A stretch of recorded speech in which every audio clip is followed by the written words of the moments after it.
కేరళకు చెందిన కాంగ్రెస్ సీనియర్ నాయకుడు శశి థరూర్ ఈ మధ్య మోదీ మీద విపరీతమైన ప్రేమ కురిపిస్తున్నారు. తాను మోదీ గురించి, ఆర్ఎస్ఎస్ గురించి గతంలో మాట్లాడిందంతా తప్పని పశ్చాత్తాపడుతున్నారు.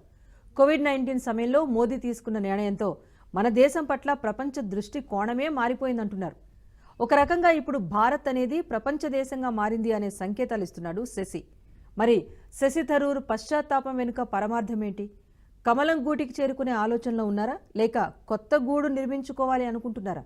ఎందుకంటే వచ్చే సంవత్సరమే కేరళ అసెంబ్లీకి ఎన్నికలున్నాయి. ఇప్పుడు ఆయన దృష్టి అంతా సీఎం కుర్చీ మీదనే ఉందంట.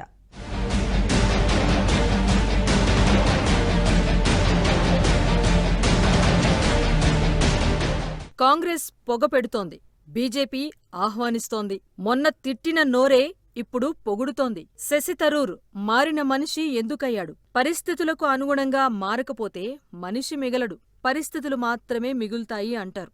రాజకీయాల్లో అచ్చంగా ఈ సూత్రమే పనిచేస్తుంది అంటారు అనుభవజ్ఞులు. బహుశా ఆ అనుభవం నేర్పిన పాఠమే కావచ్చు. కేరళకు చెందిన కాంగ్రెస్ ఎంపీ శశి థరూర్ రాజకీయ అడుగులు చాలా జాగ్రత్తగా వేస్తూ ఉంటాడంటారు. ఒకప్పుడు ప్రధాని మోదీని, ఆర్ఎస్ఎస్ను, హిందుత్వ సిద్ధాంతాన్ని విమర్శించిన శశి థరూర్ ఇప్పుడు అవే సిద్ధాంతాలను ఆకాశానికెత్తేస్తున్నారు. మోదీ తీసుకున్న నిర్ణయాలను ముచ్చటగా పొగుడుతున్నారు.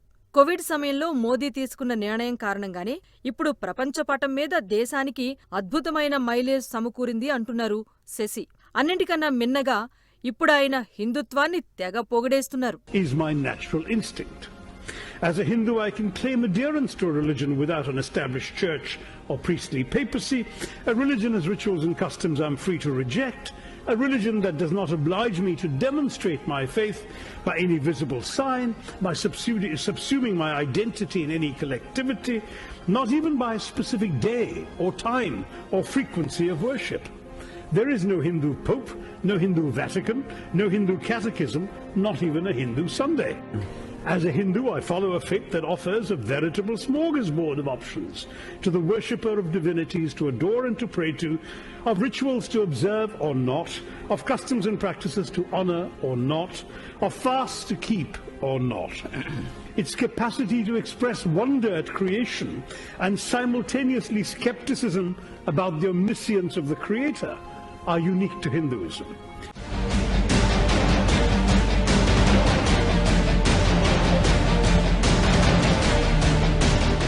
శశి థరూర్లో ఈ మార్పు ఎందుకొచ్చింది అనేది కేరళ రాజకీయాల్లో పెను దుమారం రేపుతోంది.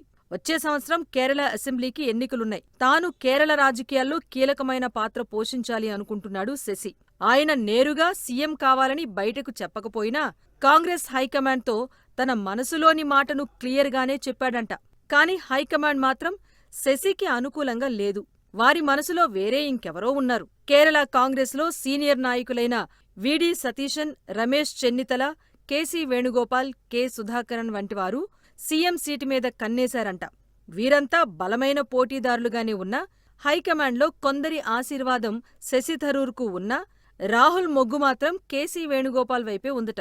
దీంతో శశి థరూర్కు హైకమాండ్ నుంచి ఎలాంటి పాజిటివ్ సంకేతాలు రాలేదు. అటు రాష్ట్రంలో కూడా శశికి గ్రౌండ్ లెవెల్లో సపోర్ట్ పెద్దగా లేదు అనే ఇన్పుట్స్ హైకమాండ్కున్నాయంట. ఆయన తిరువనంతపురం నుంచి 4 సార్లు గెలిచినా లోకల్ రాజకీయాల్లో తనకంటూ ప్రత్యేకమైన స్పేస్ సృష్టించుకోలేకపోయారనే అభిప్రాయాలు కాంగ్రెస్ హైకమాండ్లో ఉన్నాయంట. అయితే తాను మాత్రం ఈసారి కేవలం ఢిల్లీకే పరిమితమై కేవలం పార్లమెంట్ మెంబర్గానే ఉండే కంటే ఒక్కసారి సీఎం అయ్యి ఆ ముచ్చట తీర్చుకోవాలనే బలమైన కోరికతో రగిలిపోతున్నారంట.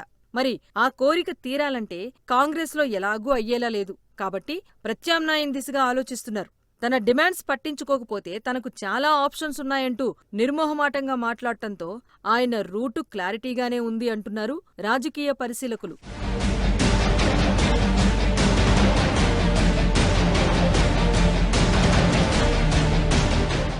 రాష్ట్రంలో తన పట్టు పెంచుకోవటానికి 2023 నుంచి అడుగులు వేస్తున్నారు శశి. రాష్ట్రంలోని ఓ బలమైన క్యాథలిక్ చర్చ్ పెద్దలను కలిశారు. పలు అంశాలపై మాట్లాడారు. క్రిస్టియన్లకు దగ్గరవుతున్న సంకేతాలు పంపించారు. తాజాగా ఫిబ్రవరి మాసంలో ఇచ్చిన ఒక ఇంటర్వ్యూలో కేరళ కాంగ్రెస్లో నాయకత్వ శూన్యత ఉంది అని వ్యాఖ్యానించారు. తన మనసులోని మాటను బయటపెట్టడమే కాక అధిష్టానం మీద నేరుగా వార్కు దిగారు శశి. పలు స్వతంత్ర సంస్థల ఒపీనియన్ పోల్స్లో తాను కేరళ కాంగ్రెస్లో ముందంజలో ఉన్నాను అనే లీకులు కూడా ఇచ్చారు. దీంతో ఆయన మనసంతా సీఎం కుర్చీ మీదనే ఉందన్న బలమైన సంకేతాలిస్తోంది అంటున్నారు రాజకీయ పరిశీలకులు. అయితే ఆయన ఆశలు కాంగ్రెస్లో తీరే పరిస్థితులు కనుచూపు మేరలో కనిపించకపోవటంతో ఆయన చాలా తెలివిగా బీజేపీ వైపు మొగ్గు చూపుతున్నారు. ఏఐసీసీ అధ్యక్ష ఎన్నికల్లో అధిష్టానం మనిషిగా బరిలోకి దిగిన ఖర్గేకు వ్యతిరేకంగా పోటీ పడినప్పుడే ఆయన తిరుగుబావుట ఎగురువేశారు అన్న వార్తలు వినిపించాయి. ఇక ఇప్పుడు కాంగ్రెస్తో పొసగని రీతిలో బీజేపీతో మరింత చేరువైనట్లుగా వార్తలు బలపడుతున్నాయి. ఈ మధ్య కాలంలో కేరళ బీజేపీకి చెందిన పలువురు నేతలతో శశి థరూర్ కలిసి ప్రయాణం చేశారు. సోషల్ మీడియాలో ఆ ఫొటోస్ కూడా పెట్టారు. ఈ ప్రయాణం బావుందన్న పోస్టింగ్స్తో రానున్న రోజుల్లో ఏం జరుగుతుంది అనే సంకేతాలు కూడా ఇస్తున్నారు శశి.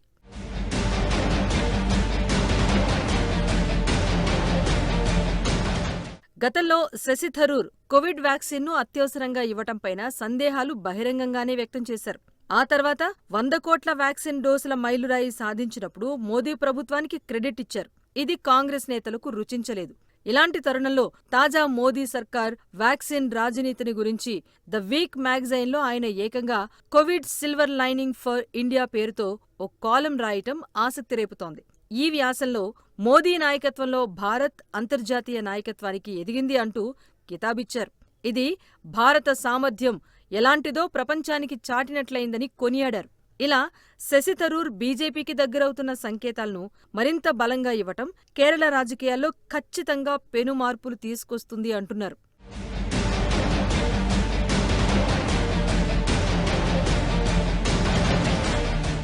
ఆయన బీజేపీలో చేరతారా లేదా అన్నది ఇంకా కన్ఫర్మ్ కాలేదు. కానీ కాంగ్రెస్ గూటి కింద ఉండటం దాదాపుగా అసంభవం అనే స్థాయికి ఆయన చర్యలు, కామెంట్స్ వెళ్లాయంటున్నారు. బీజేపీలో చేరితే అది బీజేపీకి అలాగే శశికి మేలు చేస్తుందా లేక ఇద్దరికీ నష్టదాయకంగా ఉంటుందా అన్న చర్చ కూడా జనసామాన్యంలో నలుగుతోంది. ముస్లింల ప్రాబల్యం, క్రిస్టియానిటీ ఎక్కువగా ఉండటం అనే కోణాల్లో ఆలోచిస్తే ఆయన బీజేపీలో చేరటం అంత లాభదాయకం కాదు అనే అభిప్రాయాలు వినిపిస్తున్నాయి. కానీ కాంగ్రెస్ నుంచి మరో సీనియర్ నాయకుడైన ఏకే ఆంటోనీ కుమారుడు ఏకే అనిల్ ఇప్పటికే బీజేపీలో చేరారు.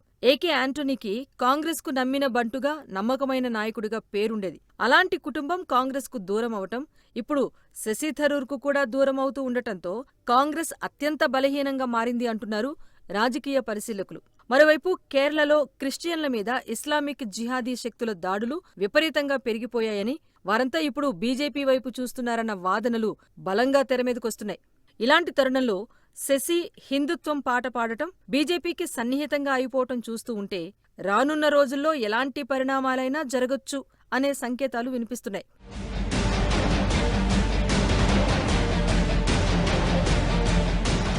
శశి థరూర్ కొత్తగా పార్టీ పెడితే తట్టుకోవటం కష్టమనే అభిప్రాయాలు ఉన్న నేపథ్యంలో ఆయన బీజేపీలో చేరవచ్చనే ఊహాగానాలకు ఊతమిస్తోంది. ఏది ఏమైనా ఆచితూచి అడుగులు వేస్తున్న శశి థరూర్ ఇప్పటికే ఓ నిర్ణయానికొచ్చుంటారని, సరైన సమయంలో ఆ నిర్ణయాన్ని ప్రకటిస్తారని అంటున్నారు. మరి ఆయన నిర్ణయం ఎలా ఉంటుందో వేచి చూడాల్సిందే.